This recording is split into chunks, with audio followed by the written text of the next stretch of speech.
요한계시록 3장 14절에서 22절까지의 말씀 우리 한 절씩 교독하도록 하겠습니다. 라오디게아 교회의 사자에게 편지하라. 아멘이시오 충성되고 참된 증인이시오 하나님의 창조의 근본이시니가 이르시되 내가 내 행위를 아노니 네가 차지도 아니하고 뜨겁지도 아니하도다. 내가 차든지 뜨겁든지 하기를 원하노라. 내가 이같이 미지근하여 뜨겁지도 아니하고 차지도 아니하니 내 입에서 너를 토하여 버리리라. 내가 말하기를 나는 부자라 부족한 것이 없다 하나 내 공부한 것과 한 것과 문문 것과 벌거벗은 것을 알지 못하는도다. 내가 너를 권하노니 내게서 불로 연단한 금을 사서 부유하게 하고 흰옷을 사서 입어 벌거벗은 수치를 보이지 않게 하고 안약을 사서 눈에 발라 보게 하라. 물은 내가 사랑하는 자를 책망하여 징계하느라. 그러므로 내가 열심을 내라 그렇게 하라. 볼지어다 내가 문 밖에 서서 두드리노니 누구든지 내 음성을 듣고 문을 열면 내가 그에게로 들어가 그와 더불어 먹고 그는 나와 더불어 먹으리라. 이기는 그에게는 내가 내 보좌와 함께 내가 이기고 아버지 보좌에 함께 앉을 것이다. 함께요. 귀 있는 자는 성령이 교회들에게 하시는 말씀을 들을지어다. 아멘.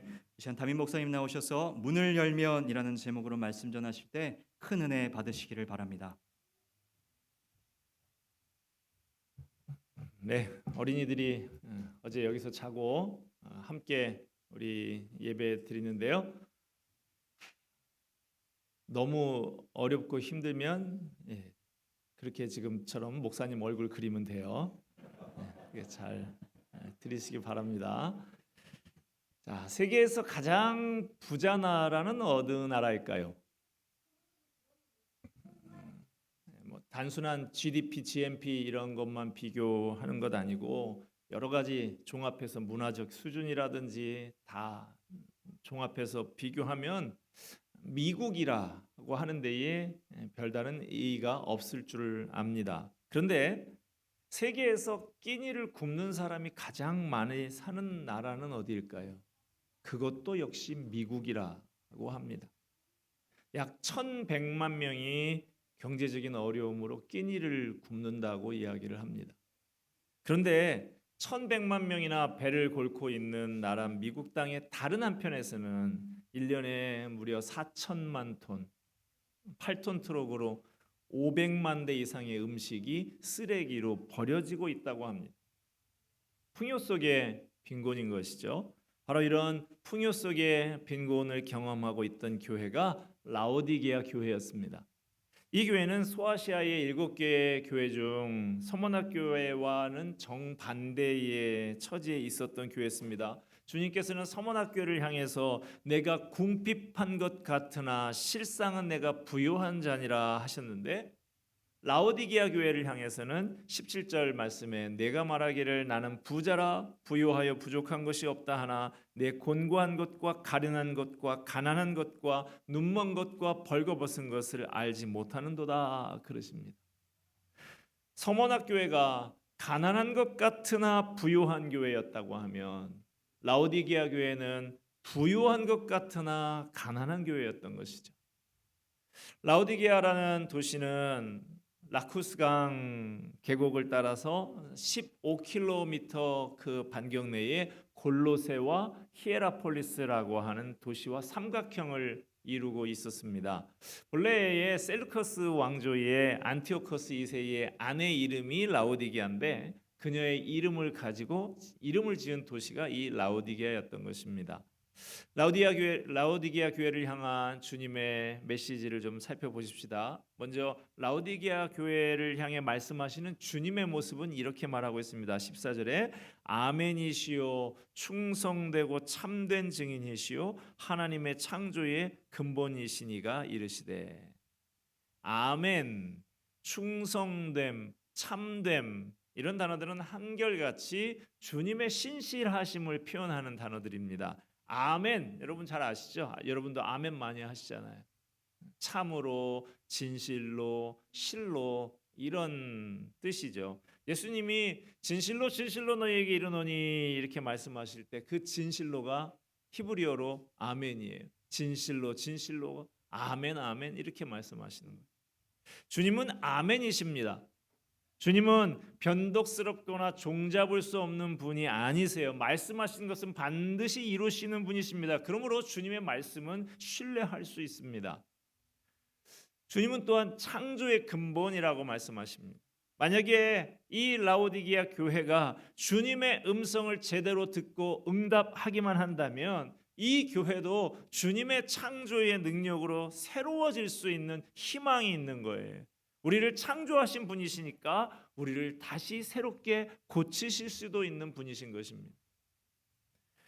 라오디게아 교회는 사대교회와 마찬가지로 칭찬이 없이 책망만 받았던 교회입니다. 15절 16절 우리 같이 한번 읽으십시다. 내가 내 행위를 아노니 내가 차지도 아니하고 뜨겁지도 아니하도다. 내가 차든지 뜨겁든지 하기를 원하노라. 내가 이같이 미지근하여 뜨겁지도 아니하고 차지도 아니하니 내 입에서 너를 토하여 버리리라. 아멘. 예수님께서 차지도 뜨겁지도 않다라는 말을 쓰신 이유는 이 지역의 특징을 알면 이해하기가 쉽습니다. 라오디게아라고 하는 지역은 물사정이 좋지 못해서 이웃 도시인 히에라폴리스에서 물을 끌어다가 사용을 했습니다. 히에라폴리스라고 하는 성경의 히에라볼리라고 하는 도시는 온천 도시죠. 요즘에 튀르키예 여행하시는 분들이 온천 휴양지로 많이 찾는 곳이 파묵칼레라고 하는 곳인데요. 계단식으로 된 온천 휴양지로 잘 알려져 있는 곳이죠. 바로 그곳이 히에라볼리라고 하는 곳입니다.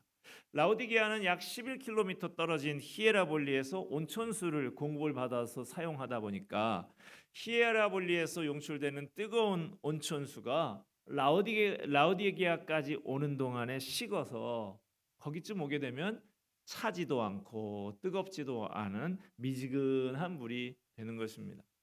이들의 환경이 그래서인지 모르지만 라오디게아 사람들은 성격이 적극적이지 못하고 늘 미온적이었다고 합니다. 그런 성향을 가진 사람들이 교회에 찾아오니 이런 경향이 교회 안에도 그대로 드러났는지 몰라요. 이 도시 성도들의 영적인 상태가 마치 미지근한 이 지역의 물의 상태와 닮았던 것입니다.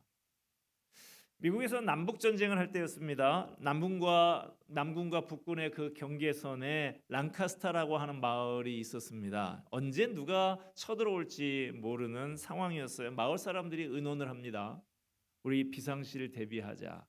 언제 북군이 들어올지 모르고 언제 남군이 점령할지 모르는데 우리 위에는 북군의 옷을 입고 밑에는 남군의 옷을 입자. 갑자기 북군이 쳐들어오면 우리가 위에 입은 북군의 옷을 보고 우리를 살려줄 거다.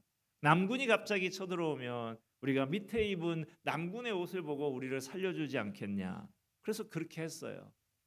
그런데 북군이 쳐들어와서는 밑에 입은 남군의 옷을 보고 남쪽 편이다 하고 죽입니다. 남군이 쳐들어와서는 위에 입은 북군의 옷을 보고 죽였습니다. 이래저래 희생자만 많아진 것이죠. 중간은 안 됩니다. 양다리 걸치는 거 안 돼. 나는 모든 사람의 친구다라고 하는 말은 나는 아무의 친구도 아니다라는 말과 같은 말인 것이죠. 음식에도 적절한 온도가 있습니다. 동치미 국물, 살얼음이 동동 떠서 들이킬 때 속이 얼얼할 정도로 차가워야 동치미는 맛이 있습니다.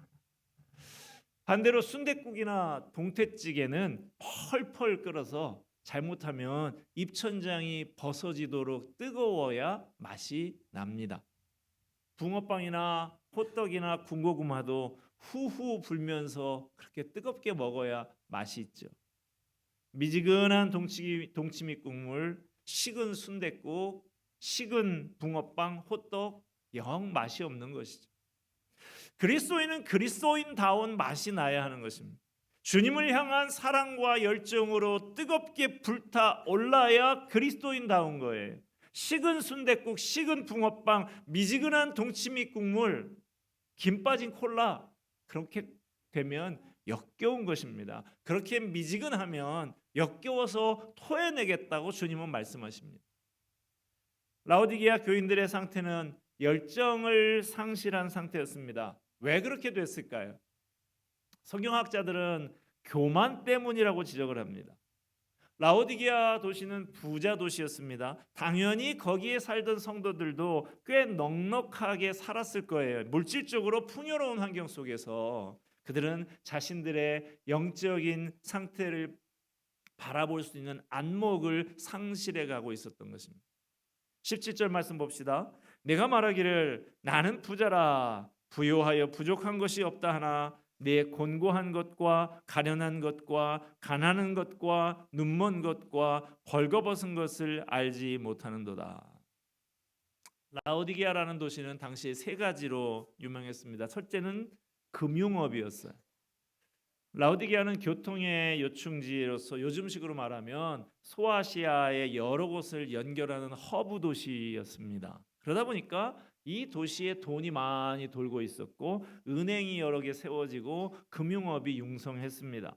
둘째로 라오디게아는 양모 산업이 유명했어요. 이 도시 사람들 패션을 즐기고 좋은 옷을 입고 다니는 것을 자랑스러워하는 사람들이었습니다. 셋째로 이 도시는 온천수에 섞여 있는 유황 성분 이용해서 안약을 생산을 했고 의과대학까지 가지고 있었습니다. 그래서 사방에서 눈병 환자들이 이곳에 몰려들었어요. 그런데 이런 자랑을 가진 라오디게아 교인들에게 주님께서 이렇게 말씀하십니다. 너희들은 돈이 많고 부자라고 생각을 하지만 내가 볼 때 너희는 가난해. 그들이 좋은 옷을 입고 패션을 자랑하고 있을 때 이렇게 말씀하십니다. 내가 볼 때 너희는 지금 벌거벗었어. 그들은 눈병을 고치는 안약을 자랑하고 있었지만 주님은 그들에게 이렇게 말씀하십니다. 내가 볼 때 너희의 눈은 멀었다. 봐야 할 것을 보지 못하고 있다. 그들은 자기들의 곤고하고 가련한 상태를 보지 못했습니다. 그들은 자신이 그릇된 길을 걷고 있는지도 몰랐습니다. 그들은 자신들 앞에 놓여 있는 죽음의 음침한 골짜기도 보지 못했습니다. 이것이 바로 주님께서 진단하시는 라오디게아 교인들의 영적인 상태였습니다. 그들은 외형적으로는 부자였고 옷을 잘 빼입고 있었고 건강한 눈을 가지고 있었지만 그러나 주님이 보시기에 그들은 내적으로 가난했고 헐벗었고 눈먼 상태에 있었다는 것입니다. 그들의 영적인 상태가 너무나 비참합니다. 시급히 치유받아야 하는데 모르고 살아가고 있습니다. 영적으로 그들은 너무나 불쌍한 사람들이었어요. 하나님은 우리가 가지고 있는 것을 보시지 않고 우리의 영적인 상태를 보십니다. 주님이 바라보시는 우리의 영적인 상태는 어떨까요? 혹시 헐벗고 굶주리고 눈먼 상태는 아닙니까? 괜찮은 집에 살고 있고 수입도 넉넉하지만 영적으로는 노숙자꼴은 아닙니까? 맛있는 것 많이 먹어서 몸은 비만하지만 하나님의 말씀은 제대로 먹지 못해서 비쩍 말라서 눈이 퀭한 상태는 아닙니까? 라식이다 라섹이다 눈 수술을 하고 루테인, 지아잔틴 눈에 좋다는 영양제는 다 먹어가지고 시력은 좋은데 우리의 시각이 온통 세상에만 꽂혀 있고 주님을 바라보는 시각은 실명 수준인 것은 아닙니까? 그런 줄을 알면 그나마 다행인데 그런 줄 모른다고 하면 그게 더 큰일인 것이죠. 이런 상태 속에 있던 라오디게아 교회를 향한 주님의 권면 살펴보도록 하겠습니다. 18절 말씀. 내가 너를 권하노니 내게서 불로 연단한 금을 사서 부유하게 하고 흰옷을 사서 입어 벌거벗은 수치를 보이지 않게 하고 안약을 사서 눈에 발라 보게 하라. 금이 넘쳐나고 있는 이 사람들에게 금을 사라고 하십니다. 여기서 금은 물질적인 금을 말하는 것이 아니죠. 불로 연단한 금. 그것은 불로 연단하여 얻어진 금과 같은 순결함을 말합니다. 금과 같이 귀한 믿음을 말합니다. 주님께서는 은행에 쌓아둔 금이 아니라 금보다 귀한 믿음으로 그 순결함으로 거룩함으로 부유해지라고 권면하시고 계신 것입니다. 그들이 입어야 할 옷은 그 지역에 유명했던 양모가 아닌 흰옷이라고 말씀하십니다. 흰옷은 우리 마음이 입고 있어야 할 성결함의 옷, 거룩함의 옷을 말합니다. 마음의 거룩함으로 옷을 입어야 한다는 것이죠. 또한 이 지역의 특산품인 안약을 자랑하고 있는 그들에게 안약을 바르라고 하십니다. 화학약품 안약이 아닌 성령의 통찰력을 가지고 자신의 영적인 실상을 보고 하나님의 영광을 볼 수 있는 눈이 열려야 한다고 말씀하시는 거예요. 주님의 권면은 거기서 끝나지 않습니다. 19절 말씀 봅시다. 물은 내가 사랑하는 자를 책망하여 징계하노니 그러므로 내가 열심을 내라 회개하라. 열정을 회복하라고 하십니다. 주님을 향한 열정이 회복되고 주님의 말씀을 향한 열정이 회복되고 은혜를 향한 열정이 회복되어야 한다는 거예요. 영국의 메트로폴리탄 교회의 유명한 설교자 찰스 스펄전 목사님이 목회하던 교회가 이 메트로폴리탄 교회였습니다. 1866년에 이 교회 등록교인 숫자가 4,366명이었어요. 그 당시에는 전 세계에서 가장 큰 규모가 큰 교회가 이 교회였습니다. 하루는 스펄전 목사님이 교인들에게 이런 말을 했습니다. 사랑하는 형제자매 여러분, 주님을 향해서 가슴이 뜨거운 사람 12명만 있다고 하면 이 런던의 삭막하고 고독한 환경을 기쁨이 충만한 곳으로 바꿀 수 있습니다. 그러나 4,366명이 있다 할지라도 전부 다 미지근한 신자라고 하면 아무것도 할 수 없습니다. 그렇습니다. 오늘날 이 험악한 세계를 이기려고 하면 우리와 주님의 관계가 뜨거워야 합니다. 우리의 안일함으로 인해서 우리의 욕망을 이루는 것으로 인해서 식어버린 신앙이 얼마나 무서운지 역겨울 정도라는 거예요. 그래서 토하여 버리라고까지 말씀하십니다. 여러분, 혹시 우리도 이런 상태에 있는 것은 아닐까요? 우리가 받아들이지 말아야 할 세속적이고 물질적인 가치관의 영향을 받아서 주님께서 역겨워하시는 미지근한 상태, 이것도 저것도 아닌 상태로 변질된 것은 아닙니까? 주님은 열정을 회복하기 위한 첫 번째 걸음으로 회개하라 하십니다. 성경이 말하는 회개는 단순히 후회하고 뉘우치는 것이 아닙니다. 정상적인 상태로 돌아가는 게 그것이 회개예요. 변화되지 않는 것은 회개가 아닙니다. 식어져 버린 열정을 다시 회복해서 내가 서 있어야 할 자리에 바로 서고 주님께서 기대하시는 모습으로 돌아가는 것, 그게 바로 참 회개예요. 성령의 도우심을 통해서 먼저 우리가 자신을 성찰해 봐야 합니다. 이것이 회개의 첫걸음입니다. 내가 나의 참담한 영적인 현실을 깨닫고 회개하고 회복될 때 다시 내 인생의 주인 대신 주님의 손에 붙들려서 귀하게 사용될 수가 있습니다. 라오디게아 교회에게 말씀하신 주님께서 오늘 저와 여러분에게도 촉구하고 계십니다. 주님 보시기에 아름다운 열정의 자리로 돌아가십시다. 그것이 참 회개입니다. 주님께서 다시 한번 저와 여러분을 붙들어 쓰실 수 있도록 바른 열정을 품은 자리에 서는 저와 여러분이 되십시다. 저와 여러분이 주님께서 쓰시기에 합당한 사람이 되고 우리 교회가 주님이 쓰시기에 합당한 교회가 되기 위해서 어떻게 해야 될까요? 우리는 이미 그 첫걸음이 뭔지 살펴봤습니다. 회개하는 것이었어요. 내가 서 있지 말아야 할 자리에서 떠나는 것이 중요합니다. 그러나 그걸로 끝이 아닙니다. 다음은 뭡니까? 주님과 나 사이에 친밀한 교제를 회복하는 거예요. 그래야 주님의 음성을 듣고 주님께 쓰임받는 인생이 될 수가 있습니다. 여러분, 나와 주님 사이가 언제나 친밀한 관계가 유지되는 줄로 착각하지 마세요. 어느 날 보니까 나와 주님과의 사이가 많이 멀어져 있을 수 있습니다. 주님께서 나를 들어서 쓰시기 어려운 자리에 내가 서 있을 수 있어요. 마치 부부가 한 지붕 아래에 살고 있다고 해서 그 부부 관계가 건강하다고 장담할 수 없는 것과 마찬가지입니다. 부부가 한 지붕 아래 살면서도 남남처럼 살아가는 경우가 적지 않습니다. 한 지붕 아래 살면서도 사랑을 잃어가는 이런 현상이 우리의 신앙에서도 발생할 수가 있습니다. 교회당에 출입하고 있다고 해서 나와 주님과의 관계가 저절로 유지되는 건 아닙니다. 부부 사이의 애정도 관리되어야 하는 것처럼 신앙생활도 관리되지 않으면 안 됩니다. 그렇지 않으면 어느 날 주님과 나의 관계가 멀어지게 됩니다. 라오디게아 교인들의 영적 상태가 바로 그랬던 것입니다. 20절 말씀 보십시다. 같이 한번 읽읍시다. 시작.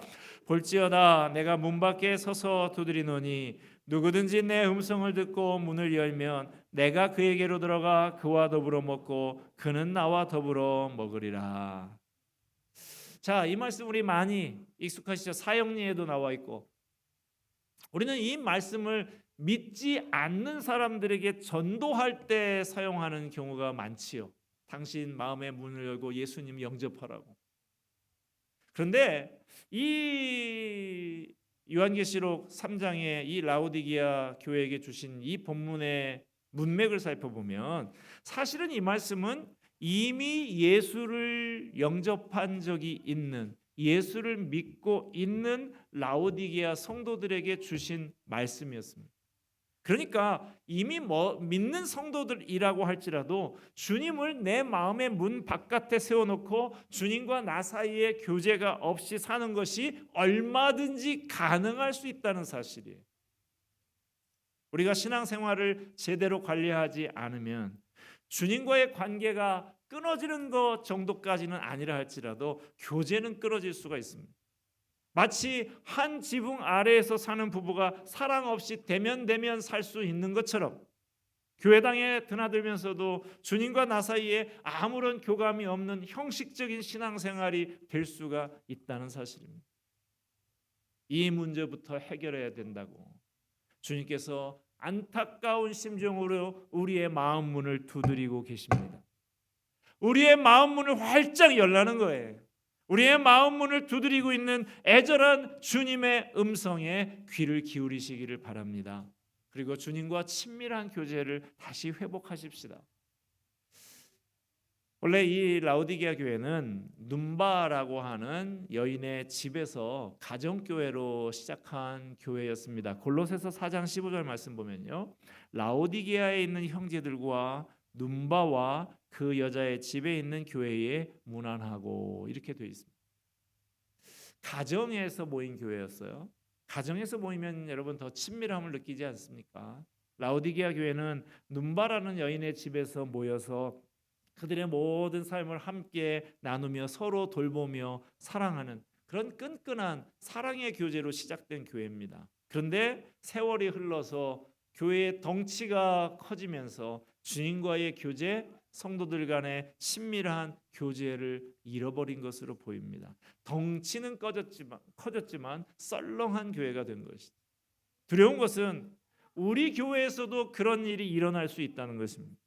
만약 우리가 예배 시간에만 반짝 모였다가 흩어지는 관계에 머물고 만다면 라오디게아 교회의 비극이 우리 교회의 비극이 될 수 있다는 사실입니다. 그래서 제가 주일 예배뿐만 아니라 주중에 주님의 말씀 묵상하는 것, 그리고 사랑방 모임을 갖는 것, 그렇게 강조하는 것이죠. 여러분, 다시 눈바의 가정에 있었던 그 친밀한 교제의 관계로 돌아가십시다. 우리의 마음을 활짝 열고 우리의 상처와 아픔을 나누는 그 자리에 주님께서 임재하시고 함께 하실 때에 우리는 다시 한번 부흥을 체험하게 될 것입니다. 주님이 어루만져 주시고 고쳐 주시는 것을 경험하게 될 것입니다. 건강하게 다시 회복되는 사랑스러운 형제 자매의 모습을 많이 보게 될 것입니다. 할렐루야. 기도하겠습니다. 은혜와 사랑이 풍성하신 하나님 아버지, 라오디게아 교회에 주신 이 간절한 주님의 부탁, 우리에게 주시는 말씀으로 받아들이는 우리 모두가 되게 하여 주시옵소서. 너희의 마음 문을 열어라, 열심을 품어라, 회개하라 하시는 이 말씀 가슴 깊이 새기고 우리가 서야 할 곳에 분명히 서며 주님과의 관계, 그 열정을 다시 회복하며 하나님이 기쁘게 들어쓰시는 교회, 그러한 성도들 다 되게 하여 주시옵소서. 예수 그리스도의 이름으로 기도하옵나이다. 아멘.